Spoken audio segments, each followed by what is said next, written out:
So a year ago, life was just going on. Normal, everyday things. We had just bought a new car.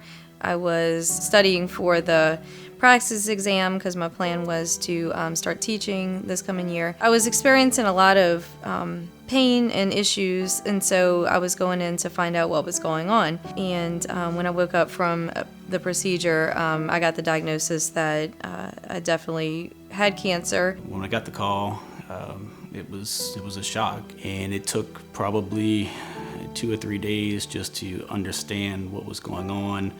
There's tons of questions, you want answers immediately, and that was difficult for me because when I went through this with my mom, it was a 3-month process from diagnosis to she passed away. In my mind, something that had to be done immediately. We had to get some more information, we had to find out what the next step was, because in my mind, cancer it's a death sentence, and having very little time, what are we going to do? I have 3 young kids, and how would I take care of my family with the person that holds it together being gone? It was kind of difficult to know what to pray for during this whole situation. Obviously, healing, that's going to be the first thing that you're going to want to pray for. But for me, I thought, what if healing is not the plan? Our initial consultation was that these tumors aren't going to go away. They're going to have to be surgically removed. That's the only way that you're going to get rid of the cancer. I asked the doctor, well, what if it goes away? And the doctor replied, it doesn't go away. We took scans again, and she was feeling good about it. No more pain there. And so we were thinking, hey, God's done this. He's done this miracle. We're going to go get these scans. The tumors are going to be gone. And that wasn't the case. We kind of got our hopes up, and we were let down.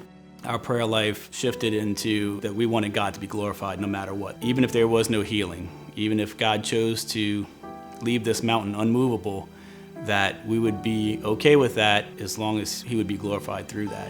I used to think that, what I prayed wasn't good enough or wasn't enough. Through this situation and through this sermon series recently, I've learned that praying for God's will is probably the best thing that we can do. Of course, we're going to have things that we bring to Him. We're going to ask Him for healing. We're going to ask Him for help in different situations. But really praying for God's will to be done is going to make the biggest impact on your life. We often go to God with our intentions, with our desires, but that doesn't always or even often line up with the will of God. And so our prayer through this was that God's will would be done and that we would be okay with that regardless of the outcome. By the time it was time for surgery, the doctor examined me and he was shocked. He did the surgery, he did the biopsy, and there were no cancer cells to be found at all. He just said, "You're just miraculous." I have no words. It's never happened before.